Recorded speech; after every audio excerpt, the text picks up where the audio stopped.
ఎదురుతోనే నాన్న చనిపోతూ నీ బాధ్యతని నాకు అప్పగించడం,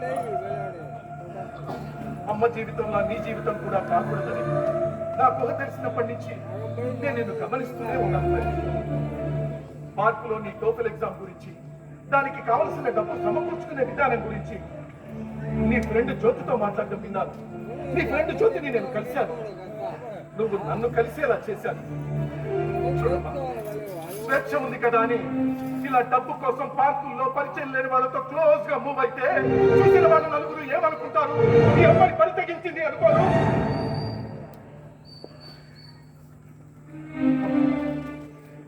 మితిమీరిన స్వేచ్ఛ, హద్దులు లేని జీవితం తెగిన గాలిపటం లాంటి దారం అనే హద్దులోనే ఆకాశంలో గాలిపటం స్వేచ్ఛగా ఎగురుతుంది.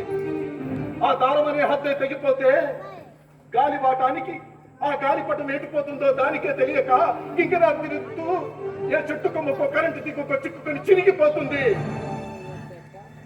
గాలిపటానికి దారమే ఆధారం, స్వేచ్ఛకి హద్దే ముద్దు. ఆకాశంలో ఎగిరే గాలిపటం గొప్పదో, దానిని హద్దుల్లో ఎగరనిచ్చే దారం గొప్పదో ఒక్కసారి ఆలోచించుకో.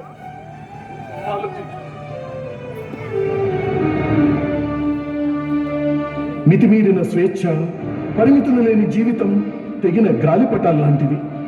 దారం అనే హద్దులోనే ఆకాశంలో గాలిపటం స్వేచ్ఛగా ఎగురుతుంది.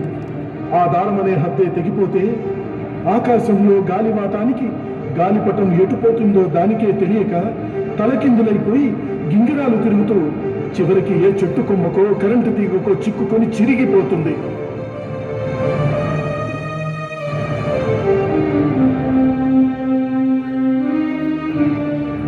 గాలిపటానికి దారమే ఆధారం, స్వేచ్ఛకి హద్దే ముద్దు.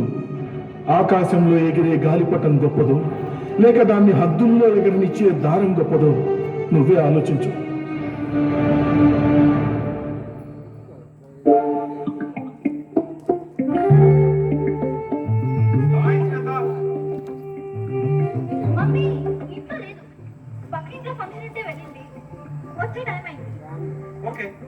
వచ్చే వరకు వెయిట్ చేస్తాను.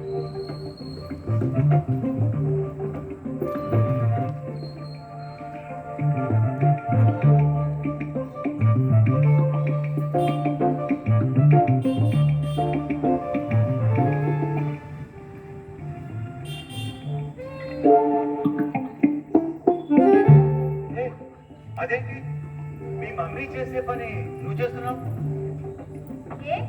నేను చేయకూడదా? చేయకూడదా కాదు, ఇంతకు ముందు ఎప్పుడు నా మీద స్పెషల్ ఇంట్రెస్ట్ సడన్ గా ఇలా దేనికా? మనుషులు ఎప్పుడు ఒకేలా ఉంటారా? పరిస్థితులకి తగ్గట్టు మారరా? ఈ మార్పు మంచిదే, బట్ దానికి కారణం ఏంటా? అన్ని విడమర్చి మరీ చెప్పాలా?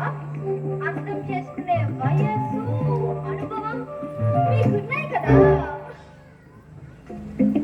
అర్థమైంది, ఎంతైనా వయసులో నీకు కోరికలు ఉంటాయి కదా.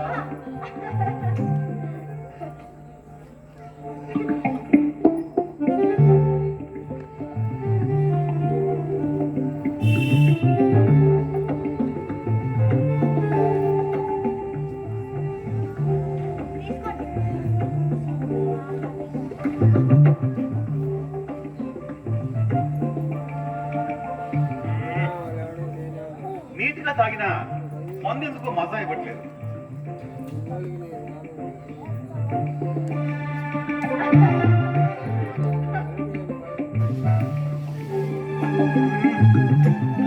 ఇప్పుడు కదా మజా మొదలైంది. ఏ మహి, ఏం చేస్తున్నావు? కరెక్ట్ టైంకి వచ్చావు. నేను ఎంత లక్కీనో తెలుసా? దేనికి?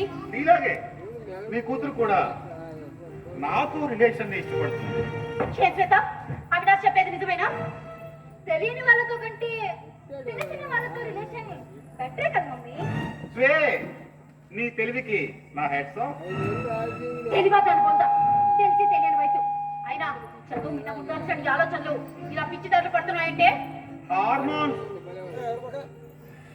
హార్మోన్స్ ప్రభావం అంటే పైగా టీనేజ్ లో ఉంది. పాపం శ్వేత మాత్రం ఎన్ని రోజులని కంట్రోల్ చేసుకుంటుంది చెప్పు. Stop it Avinash. అది చిన్నపిల్ల, దానికి ఏం తెలియదు. అన్ని తెలిసినా కూడా తుప్పిట్లా బిహేవ్ చేయకు. దాని వయసు అయితే నీ వయసు ఏంటి? మమ్మీ నేనే చిన్నపిల్లని కాదు, నాకు అన్ని తెలుసు. ఏం తెలుసా నీకు? ఆ? ఏం తెలుసు? నా టోపల్ ఎగ్జామ్ కి డబ్బు ఇవ్వనన్నా, ఆ టైంలో ఆయన నాకు స్పాన్సర్ చేస్తా అన్నారు. సో నీకంటే ఆయనకే నా మీద అభిమానం ఎక్కువ. స్వే, నీ మీద నాకున్న అభిమానాన్ని గుర్తించినందుకు థ్యాంక్ యూ. ఈ చిన్నదానికి థ్యాంక్స్ ఎందుకు కవి? టోఫెల్ ఎగ్జామ్ రాయాలన్నది నా కోరిక, నాతో రిలేషన్ కావాలనేది నీ కోరిక. మన అవసరాన్ని జస్ట్ ఎక్స్చేంజ్ రూపంలో మార్పిడి చేసుకుంటున్నాం. That's all. హే మహి, విన్నావా విన్నావా? సేమ్ టు సేమ్ శ్వేత కూడా నీలాగే ఆలోచిస్తుంది. What a coincidence. ఓ ఎంతైనా తనలో ఉంది నీ జీన్సే కదా, ఆ లక్షణాలు ఎక్కడికి పోతాయి చెప్పు. మాది నీ కూతురు చూసి నువ్వు గర్వపడాలి. గర్వపడ్డం కాదు, గుండె పచ్చడైపోతుంది కూడా. తప్పు నీది కాదే. నీకు పూర్తి స్వేచ్ఛనిచ్చి ఏ విషయంలోనూ నీకు అడ్డు చెప్పుకుంటా ఉన్నాను చూడు, అది నేను చేసిన పెద్ద తప్పు. అప్పుడే నిన్ను హద్దులో పెట్టి ఉంటే ఇప్పుడు నీ ఆలోచనలు ఇలా ఉండేవే కావు. నన్ను హద్దులో పెట్టడానికి ఇప్పుడు నేనేం తప్పు చేస్తున్నానని నీకంటే వయసు మించిన వాడితో రిలేషన్ కోరుకోవడం తప్పు కదా? అంటే నా వయసు మగాడితో రిలేషన్ కరెక్ట్ అంట అంతేనా? నాకు కొంచెం కొంచెం వయసు ఎక్కువైనా still I'm handsome and energetic, you know. Avinash, శ్వేతని ఇన్ఫ్లుయెన్స్ చేయాలని ట్రై చేయకు. తను నీకు కూతురు లాంటిది. తను నాకు కూతురు లాంటిది అవటానికి శ్వేత నాకేం పుట్టలేదు. శ్వే యాక్చువల్లీ రిలేషన్ కి వయస్సుతోనూ వరసుతోనూ అస్సలు సంబంధం లేదు. మాకి శ్వేత స్వేచ్ఛని అడ్డుకుంటే నేను మాత్రం ఊరుకొని చెప్తున్నాను. స్వేచ్ఛ స్వేచ్ఛ స్వేచ్ఛ, ఈ స్వేచ్ఛ సరైనది కాదు. దీన్ని నేను ఒప్పుకోను. Okay, cool cool cool. ఎందుకంత ఎమోషన్ అవుతున్నావు? ఓ నీ బాధ నాకు అర్థమైంది. నేను శ్వేత రిలేషన్ లో ఉంటే ఫుల్ టైం తనకే కేటాయిస్తాననేగా నీ టెన్షన్. డోంట్ వరీ, నా టైంని మీ తల్లి కూతురు ఇద్దరికి ఈక్వల్ గా షేర్ చేస్తాను. ఇక్కడ సమస్య సమయానికి కాదు అవినాష్, శ్వేత జీవితం. అది నాశనం అవ్వకూడదు. అవ్వనివ్వను. What is this? ఏంటి మీ మమ్మీ మరీ ఇంత బ్యాక్వర్డ్ గా ఆలోచిస్తుంది? నువ్వైనా కొంచెం అప్డేట్ చేయొచ్చు కదా. మమ్మీ ఏంటి అసలు ఏంటి నీ ప్రాబ్లం? నువ్వేనే నా ప్రాబ్లం. స్వేచ్ఛ పేరుతో చేతులారా నువ్వే నీ జీవితాన్ని నాశనం చేసుకుంటున్నావే. నా స్వేచ్ఛ, నా ఇష్టం. నేను ఇలాగే ఉంటాను, నాకు నచ్చినట్టుగానే ఉంటాను. ఇష్టమైతే అమ్మగా ఉండు, కష్టం అనిపిస్తే కనిపించకుండా వెళ్ళిపో. I said get out mummy. స్వే, మీ మమ్మీ బాగా సెల్ఫిష్ అయిపోయింది. మహి వదిలే, నువ్వేం పట్టించుకోకు. మనం నీ రూమ్ లోకి వెళ్దాం పద. ఎంత ధైర్యం నీకు? నా ముందే నా కూతురు మీద చెయ్యి పెట్టి రూమ్ లోకి తీసుకెళ్తావా? చంపేస్తాను నిన్ను. మరి అక్క ఇక్కడి నుంచి వెళ్ళిపో.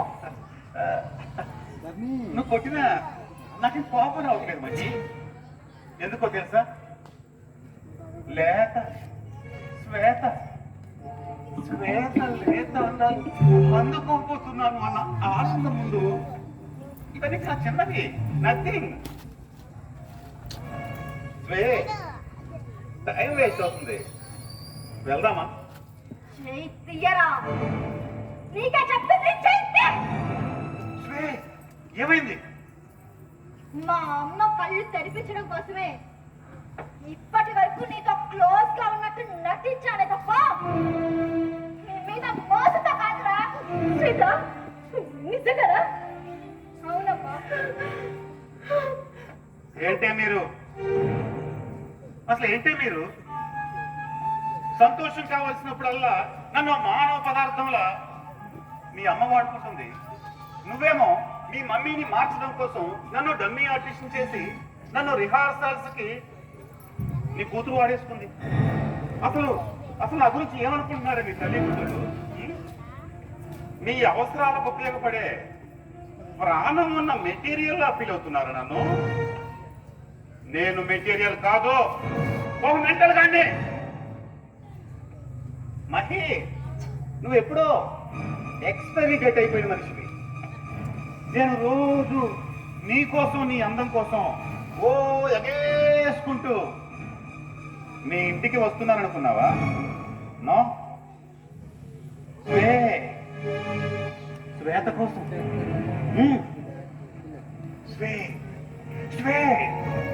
తను ఇప్పుడే మ్యానుఫ్యాక్చర్ అయిన ఫ్రెష్ పీస్. ఈ ప్రెషర్ కోసమే నిన్ను ఎంటర్టైన్ చేస్తూ వస్తున్నాను. చేప లే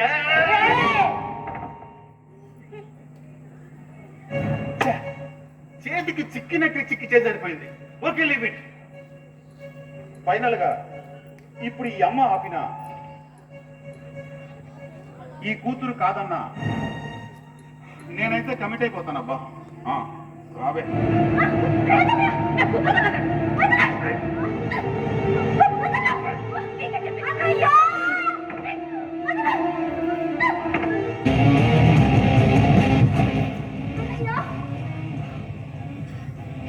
మూర్తి,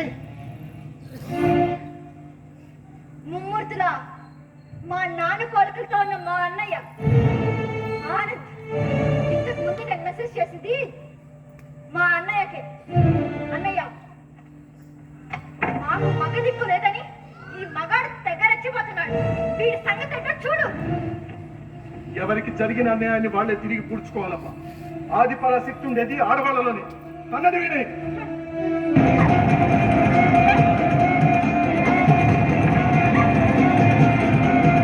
ఇంకోసారి మా జోలికి కానీ మా ఇంటి జోలికి కానీ వస్తే చంపేస్తాను నిన్ను. పోరా. త్వరగా.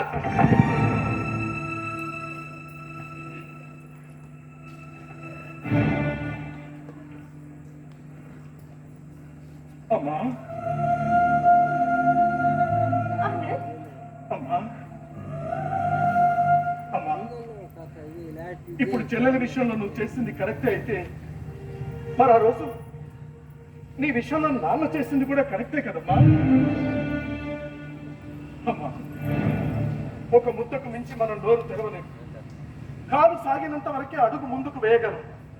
మన శరీరంలోని మన అవయవాలు కూడా వాటి హద్దుల్లో ఉండి అవి ప్రవర్తిస్తాయి. అలాంటిది మన స్వేచ్ఛని మాత్రం మనం ఎందుకు హద్దులు దాటనివ్వాలమ్మా? ఒక వ్యక్తి యొక్క వ్యక్తిగత స్వేచ్ఛ శుచిగా శుభ్రంగా ఉండాలంటే ఆ వ్యక్తిలోని మిగిలిన స్వేచ్ఛలన్నీ కూడా శుచిగా శుభ్రంగా ఉండాలమ్మా. మితిమీరిన స్వేచ్ఛ, తెట్టు లేని పడవ కుదురుగా ఉండవు కదమ్మా. అవి ఏదో ఒక రోజు మనల్ని ముంచేస్తాయి కదమ్మా. అవునమ్మా, స్వేచ్ఛ వ్యక్తిత్వాన్ని వికసింపజేసేదానిలో ఉండాలి కానీ వ్యక్తిని వినాశనం చేసేదానిలో ఉండకూడదమ్మా.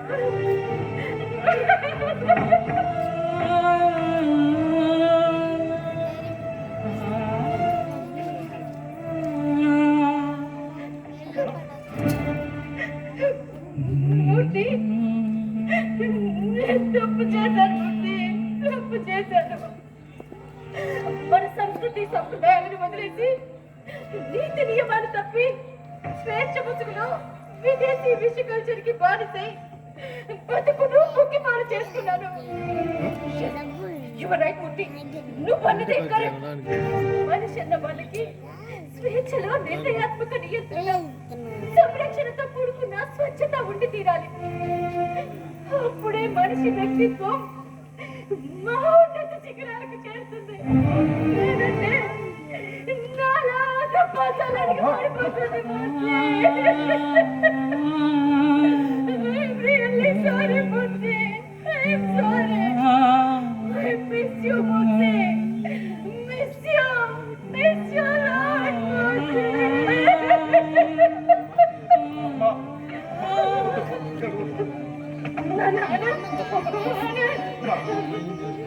చిన్నప్పుడే నిన్ను నాకు దూరం చేసుకుని అమ్మతనాన్ని అవహేళన చేశాను.